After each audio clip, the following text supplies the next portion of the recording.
Deux incroyables leçons de vie qui se cachent derrière cet extrait de vidéo, afin que tu comprennes pourquoi on dit le plus souvent. Il est important de faire son travail avec amour, plutôt que de le faire dans le but de nuire aux autres, parce que tout bascule dans la vie. Reste jusqu'à la fin. Surtout la deuxième leçon de vie va radicalement améliorer ton mindset et changer ton regard sur la société.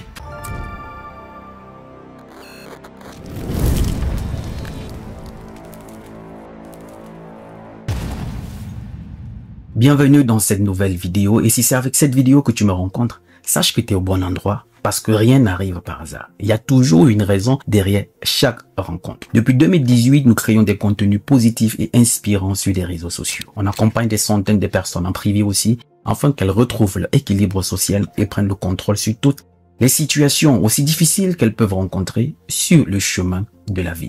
Ici, on parle de mindset, éveil de conscience, développement personnel. On est à la quête perpétuelle de l'amélioration de soi. Alors, tu es au bon endroit. Si tu n'es pas encore abonné, je t'invite tout simplement à le faire parce que tu vas surtout pas le regretter. Via cet extrait que je vais te faire passer tout de suite. On dit le plus souvent, peu importe ce que tu fais comme travail, peu importe quel poste de responsabilité tu as, de grâce, fais-le avec amour. Fais ton travail avec amour parce que tout bascule dans la vie. Regarde cet extrait de vidéo. Tu l'as déjà sans doute regardé. Ça, c'est sûr. Tu es tombé sur cet extrait de vidéo, j'en suis sûr, sur des réseaux sociaux. Mais cette fois, tu vas le regarder sur un autre angle.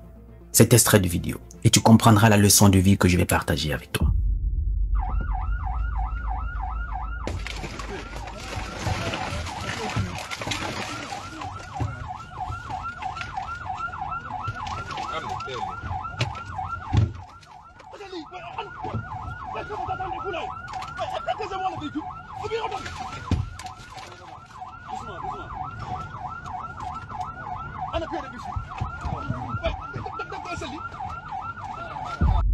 Tu es déjà tombé sur cette vidéo sur les réseaux sociaux. Ça, c'était au Sénégal, la période avant l'élection présidentielle, qui a porté au pouvoir son excellence, Monsieur Diomaye Faye, et Ousmane Sonko, qui est son premier ministre, tous membres du PASTEF. Mais à cette époque, le principal opposant à Macky Sall, c'était Ousmane Sonko, dans cette voiture. Et tu vois dans cette vidéo comment les forces de l'ordre, ils sont vraiment déchaînés, cassés le pare-brise et tout. Et surtout celui qui donne la voix, vous faites quoi? Allez-y, allez-y, allez-y. Qu'est-ce que je vais te faire comprendre via cet extrait de vidéo? Tout bascule dans la vie. Rien n'est éternel. Ces forces de défense et de sécurité, les forces de l'ordre ici, ils étaient à la solde de Macky Sall. Il fallait tout faire pour maintenir Macky Sall, au point d'agir de la sorte. Certains me diront, oui, c'était les forces de maintien de l'ordre.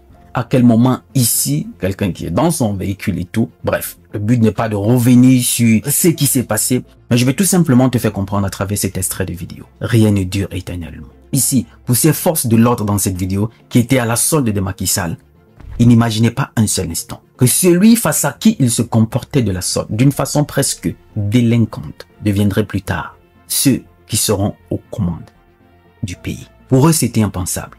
J'aimerais bien y voir ce qu'il est devenu. Je sais pas, laissez un peu en commentaire ceux qui nous suivent depuis le Sénégal et tout. Celui qui était vraiment en train de dire, hey, vous faites quoi? Allez-y et tout ça là. C'est sa vitre pour le faire sortir du véhicule. Bref, je ne sais pas ce que tu fais dans ta vie. Nous avons souvent certaines forces de l'ordre dont leur comportement laisse à désirer. Et pour eux, ils se disent en réalité, ils sont au-dessus de tout. Et c'est justement à cause de ce genre d'attitude de certains agents des forces de l'ordre que le message de Thomas Sankara a tout son sens quand il disait un militaire sans formation patriotique est un criminel en puissance. Et voilà des exemples concrets. En aucun cas ils n'ont pensé qu'en cassant la vitre comme ça, les débris pouvaient blesser Ousmane Sonko. Les débris pouvaient soit lui entrer dans l'œil, non pas dessus, non pas, c'était pas leur affaire.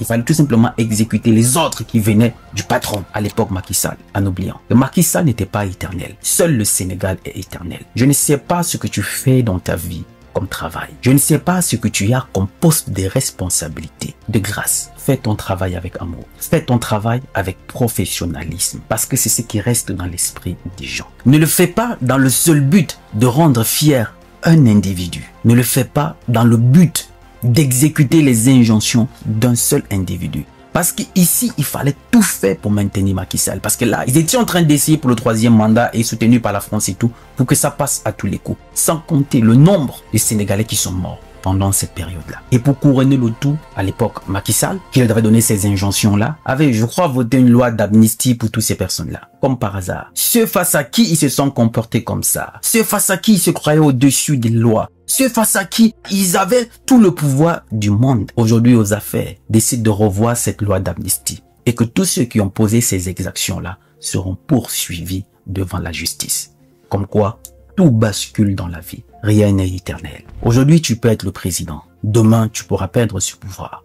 On en connaît autour de nous. Le patron peut devenir un employé. L'employé peut devenir patron. La vie est frappe dure, surtout au moment où on s'y attend le moins.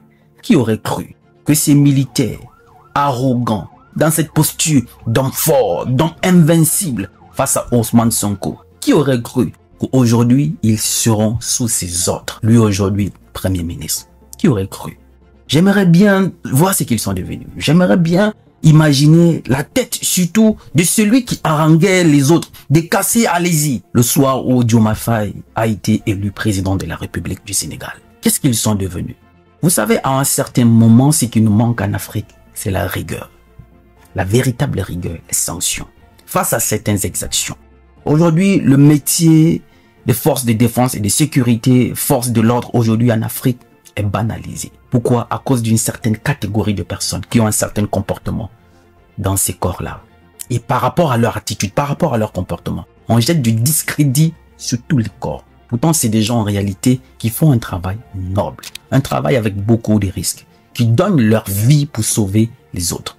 Mais pour certains, qui en réalité des moralités douteuses, n'ont pas leur place dans ce métier-là, s'en servent pour humilier, pour rabaisser, pour régler des comptes. Et justement, ce sont ces personnes-là qu'il faudrait en réalité frapper fort quand ils traversent outre les lois. La deuxième leçon de vie que je vais partager avec toi, peu importe ce que tu fais comme travail, fais le bien.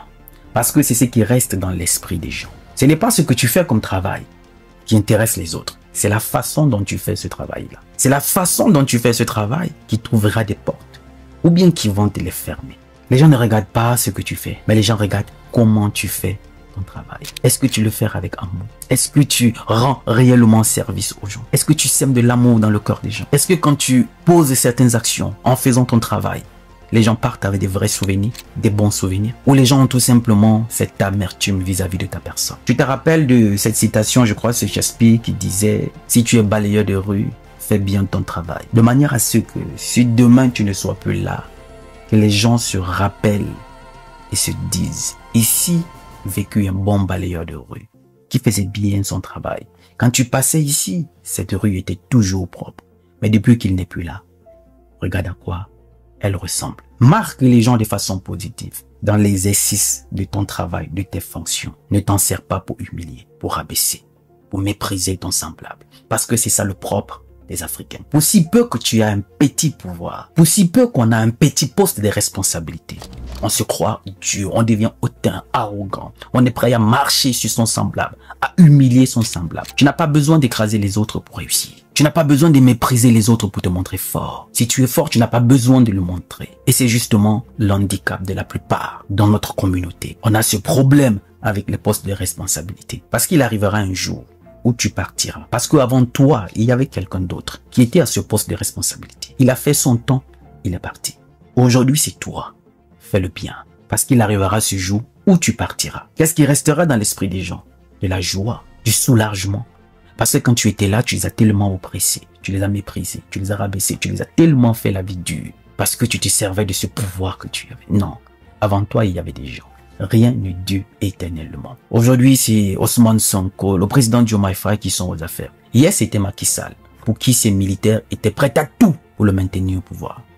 Aujourd'hui, ce n'est plus cette personne-là. Et c'est justement pourquoi certaines personnes confondent être au service de l'État et être au service d'un individu. Il y en a qui, dans des postes de responsabilité, se croient au-dessus des lois parce que pour eux, ils servent celui qui est là, le président de la République. Ou encore le ministre, le gouverneur, je ne sais pas. Mais le lendemain, quand cette personne n'est plus là, la réalité les rattrape. Comme ces gendarmes. Je ne sais pas, ces forces de défense et sécurité.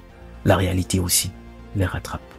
Comme ceux qui ont détourné les fonds aujourd'hui au Sénégal, un peu partout. La famille, dites-moi ce que vous en pensez. J'ai voulu partager ces deux leçons de vie avec vous qui se cachent derrière cet extrait des vidéos que vous avez déjà sans doute regardé.